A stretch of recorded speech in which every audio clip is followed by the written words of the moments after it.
Now then, so we've got a door frame, or a frame of a door, with it all notched out and it's tacked together, and the ends are notched again and drilled.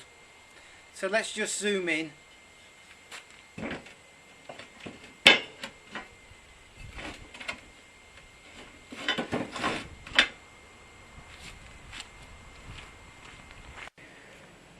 So there we go. The ends of the hinge mountings are cut back and drilled.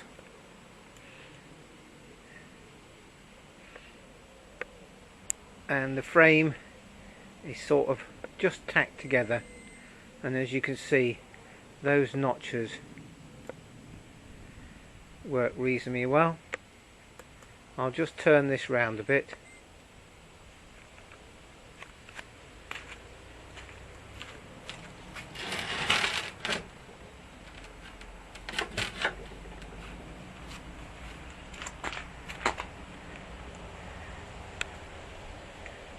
And there you go. That'll do.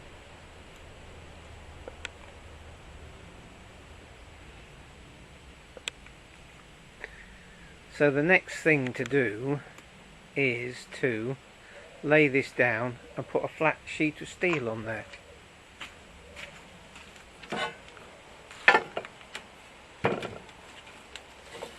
And luckily I've already cut one. And then something like that. But that will be to as we get on and design it. So moving on.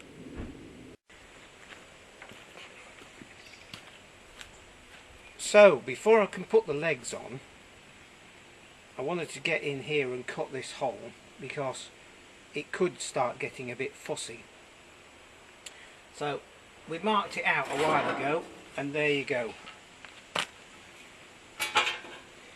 Now the important thing I think about this design is that the heated portion where the timber is going to produce gas is surrounded by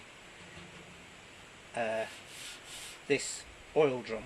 So therefore, unlike the other charcoal kiln where the charcoal producing area is only one steel thickness away from the outside air, this way it's effectively insulated. So a lot of the heat will go into this and stay there, and the charge will stay hot. So it's an insulating layer, and if I fancy it, if I get something like some fiberglass type matting or something like that, once it's going, we could put this over the top to stop this area, or this whole area, radiating heat. Right, so we've got the hole there. It's only a guess. So the thing now is just to offer up the firebox. Right, we need a lever.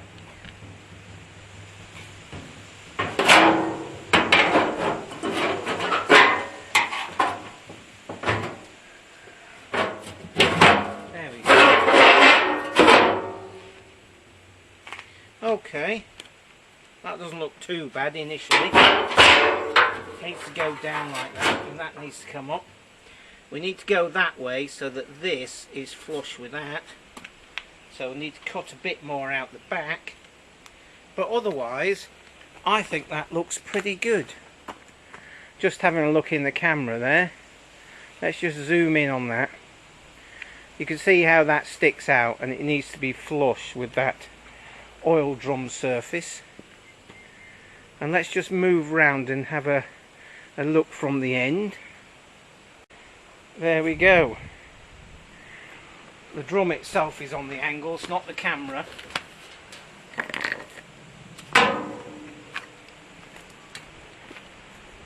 And of course it's upside down at the moment, but we'll even that up so it looks right. A little bit of fiddling here and there. Hopefully there's no breeze in the camera, but if there is, well, that's just the way it goes at the moment. I'll get back to you when we've moved on a bit more. Right, well, I've evened that up and got a jack in there, and it stands about 6 inches from the drum to the bottom of this firebox. Well, I bet you got wind in the camera again. So as you can see, it's sort of evened up, and I'll get round to tacking it in place. Okay, so I've got that firebox welded up, and we're sort of level on the top, and there we've created the firebox door frame. So let's have a look at that. So here we are. It's some reasonably heavy duty angle iron, and that will fit there, and that'll just drop because those nails aren't the right size. But there's 4 holes there, so we'll bolt this frame onto there and then clamp it there and weld it round the back there. And I think just a fairly thick bit of flat steel for the door here with the air vent in it and the hinges over here will do for this, because it's not as if it's a wood stove that this has to be airtight. It just has to be reasonably good. The top door here needs to be airtight so we can create charcoal. But there you go, that's the frame. We'll put that in place and then we'll be moving on. So as you can see there are some bolts in place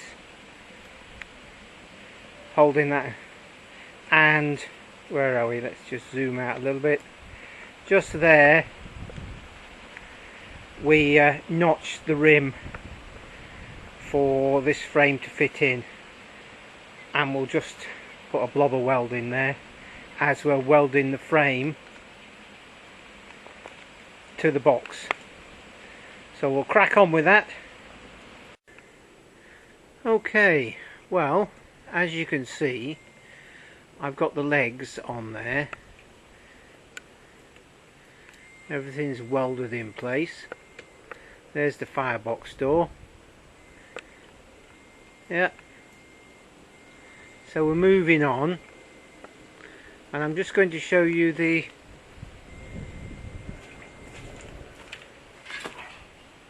gasifier door. So I've welded the lump of steel on the front, and I've also created this channel all the way around. So I'm going to stuff that with some sealing, some fiberglass to seal, and then we can work out where the hinges are going to, the rest of the hinges are going to go. So that goes on there, and there's plenty of slop at the moment. So then we'll better fit 2 bits of inch box section just there with a hole in them, so that the pin can run all the way through. You'll see what I mean when I get there. I'm just going to put the insulation in there. So here we go. Let's just roll that into a bit of a rope and just stuff it in there. This is quite soft fiberglass insulation. It's not like some of that horrible old dusty stuff. And it's important to fit this first, because otherwise we can get the hinge pins in the wrong place and it will compress down as it gets hot and what have you.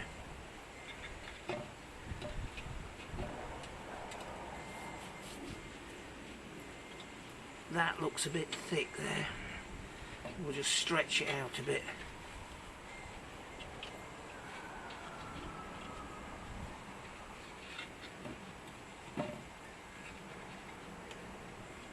And of course it's very easy to replace this stuff if needs be. It's not like you have to order it and wait for a week for it to turn up and then it turns out to be the wrong stuff. You can just use whatever you've got. That'll do.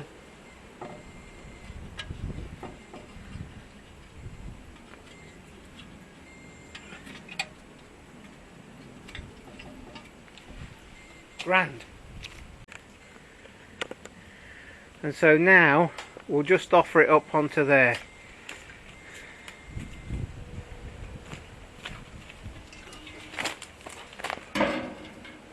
There we go.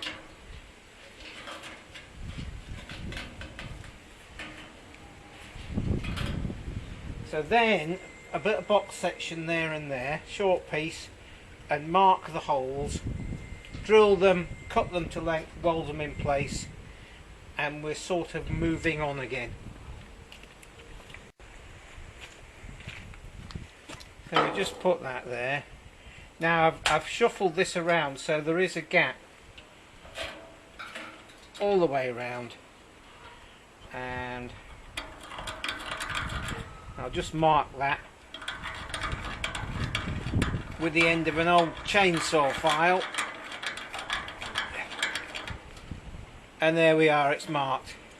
So I can dot that in the middle, drill it, and then cut this off, and we want to cut it off at about there, and do the other one, and away we go.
So that's the boss for the chimney.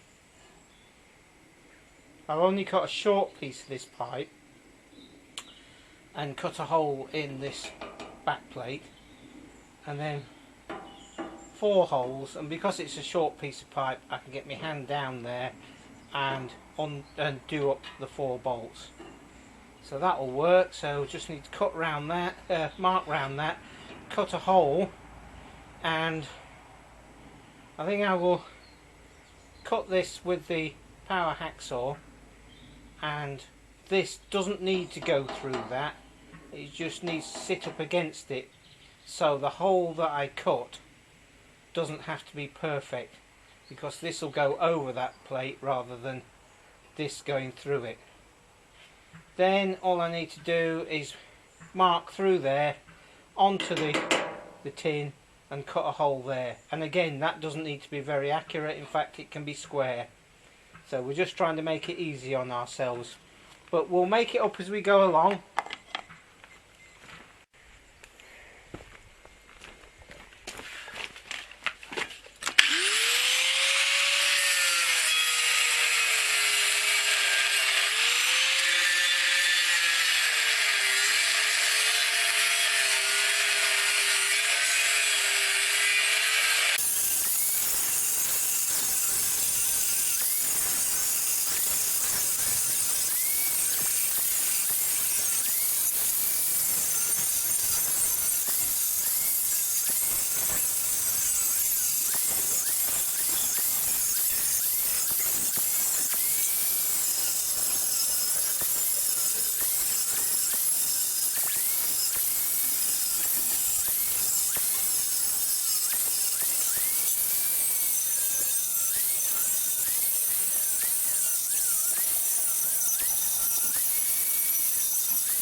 That'll do nicely, I can weld that together.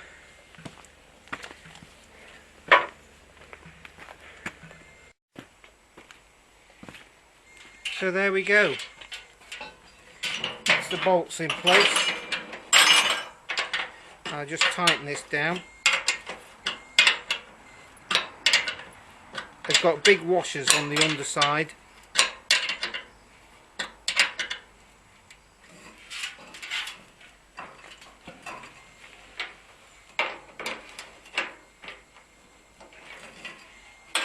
That one's being a bit awkward.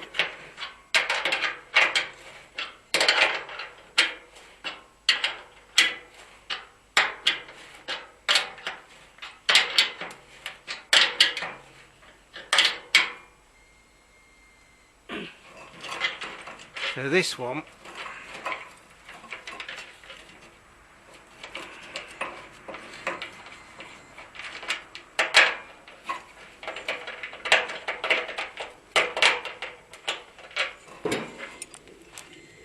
I just need to change for something else.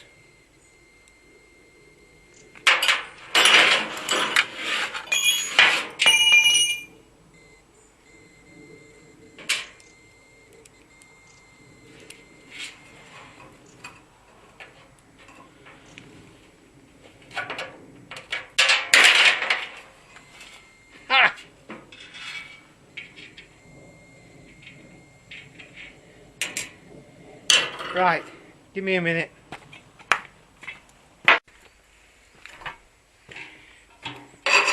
I've had to stand where the camera was.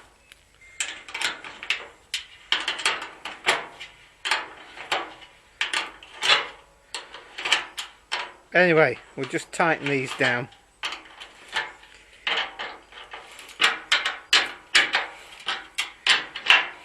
And that should be right enough. There we go. Anyway, so I've got the legs on the back. I'll just pull the camera back to show that. And the whole job's moving on. So there we see the legs.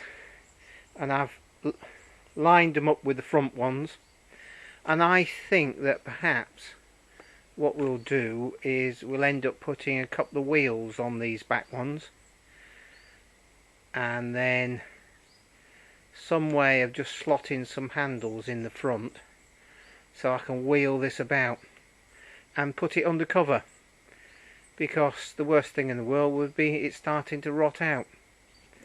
So one of the things I've got to do is sort out a piece of pipe, which I think I've already done, for an extension for that chimney, and tack weld round there.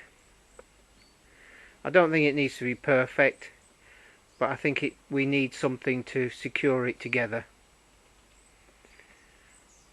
Then we're moving on. So there we are. Work in progress, but we're not far away now, I suspect. We've got the firebox door to do, and then the gas pipe that comes out of the back of the pressure cylinder, as it were, and down and back into the firebox, with a condensation trap on the bottom of that. So little bit at a time. Catch up with you soon.